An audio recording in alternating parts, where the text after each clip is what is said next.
Huwag kayong masyadong mag-expect kasi totally napakamura niya lang. And the same time, wala talaga siyang lagayan na etyos-etyos kay Meron. Dahil hindi mo rin naman kakailanganin kung may magandang box na lagayan, tatapon mo lang din naman. So, practical tayo dito, ha? Practical tayo dito. Ganito lang siya. As in, ganito lang si charger natin. Pero ang hirap buksan. Ito na yata yung charger na magiging bet ko ever. Alam niyo kung bakit? Ang kapal, ang taba, solid. Dito pa lang kasi sa cord, malalaman mo na yung capacity ng charger kung kaya ba o hindi. So, ayan. Bet ko na yan. At the same time for this, malaki din siya. 120 watts. So, fast charger siya. At aside of that, bawal. Basahin mo na lang. Isuzoom in ko na lang. Ayan na.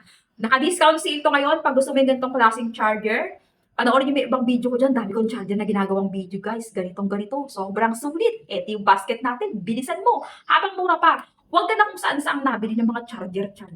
Dito na para paniguradong solido. Okay? Naka-discount sale yan. Wala lang box lagayan. Pero very useful yan. Kaya bilisan mo.